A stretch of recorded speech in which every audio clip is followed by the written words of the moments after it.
Hey everyone, we're in week 3 of a series called What Was I Made For? And over the past few weeks, we've been talking all about identity and seeing ourselves as God sees us. Before we go any further in this, I want to ask you a question. Have you ever played a video game and stayed at the same level? Like, that would be so frustrating, right? I mean, if you never played again, you might be okay with your current level, but the whole point of the game is to get to the next level. There's always a chance to move up to the next level, and it's why we keep playing it. I play FC and constantly am losing soccer matches. Like, I'll be honest with you, I'm not that great, but I always just want to move up. I want to get to League One, which might be impossible for me. But anyways, there's always another way to level up your character if you're playing that kind of game. You know, maybe it's that V-Bucks are everywhere. We ask for them for birthdays and Christmas, or there's always another skin to buy, features to earn, and skills to unlock. Look, the truth is, we all want to level up. If you play sports, you want to level up in your sport. There's always a higher level travel team to make, another championship to win, a starting position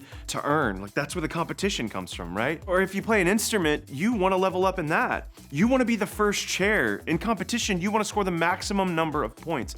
You want a standing ovation at the end of your recital. That's the dream, right? Leveling up is a part of life. We spend hours, days, weeks, and in some cases, years trying to level up. Now, there's nothing wrong with leveling up. In most cases, no one wants to level down. In fact, if we're honest, sometimes it's pretty embarrassing to level down. And a lot of times, we're encouraged to level up and we're celebrated when we do. Let me show you what I mean.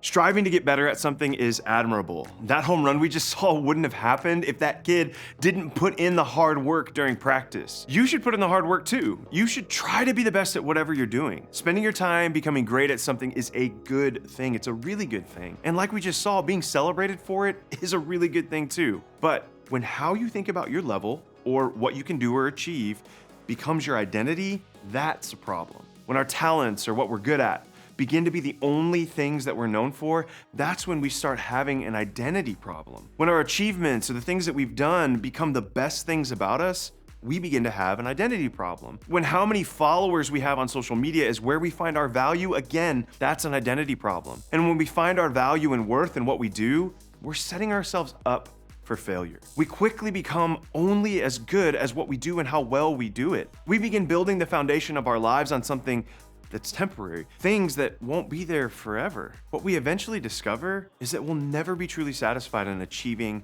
the next level. We may be satisfied for a little while, but there will always be another level to get to. I remember in middle school when my goal was to make the 7th grade baseball team. But you know what happened? As soon as that season was over and the next school year started, all I could think about was the fact that I needed to do everything I could to make the 8th grade team. And then that happened in high school, from freshman to JV to varsity.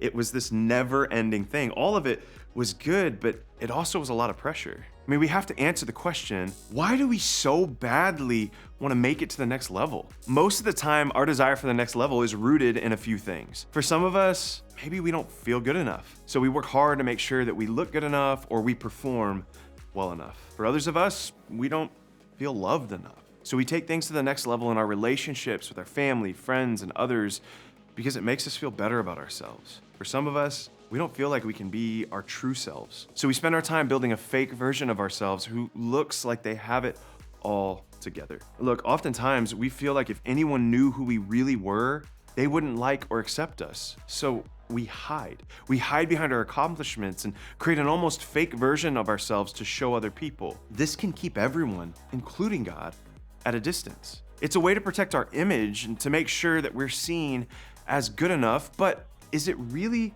what's best? Now, we aren't the first group of people to struggle with this. In fact, Paul, who wrote most of the New Testament, had something to say about this. Paul wrote a letter to the church in Colossae, and it's obvious that he wanted to make sure the Colossians, which were the people who lived in Colossae, were reminded of how to keep this problem in check. Paul knew that if they fell into the trap of constantly trying to level up, they'd forget who they were. They'd forget about what God says about them, and maybe even what God had already done for them. And I think we can read this today and discover the healthiest perspective for us to have when it comes to our identity. For through him, God created everything in the heavenly realms and on earth. He made the things we can see and the things we can't see, such as thrones, kingdoms, rulers, and authorities in the unseen world. Everything was created through him and for him. Okay, so Paul was making sure that we have the proper perspective. He wrote that God is an all-powerful creator. Paul said that all things in heaven and earth were created by God. Everything we see and everything we can't see, God actually created it all. In fact, it wasn't just created by God, it was also created for God. So this includes you. You were created for God as well. And since God created you, don't you think God cares about you?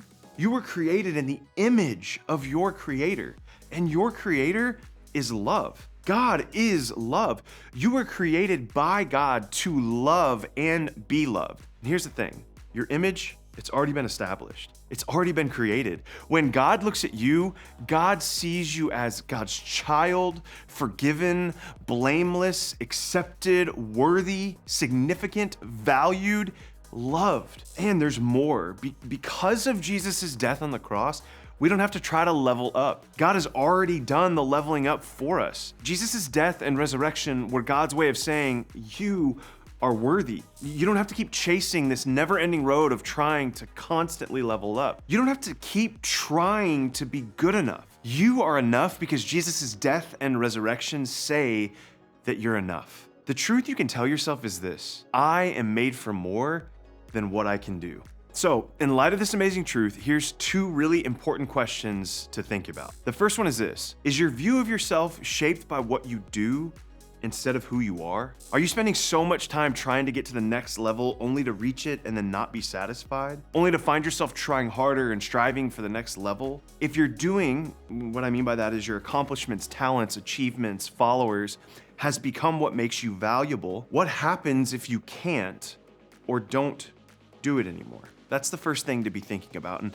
the second question to consider is, are you building your life on something that is really temporary?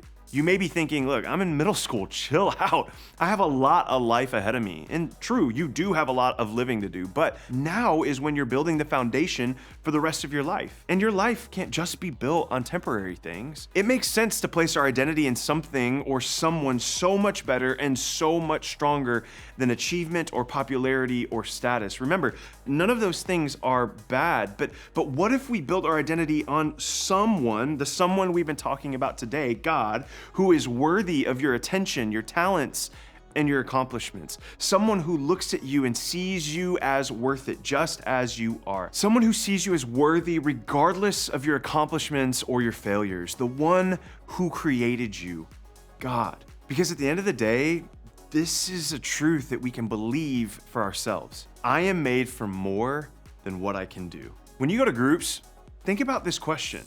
When God looks at you, what do you think God sees?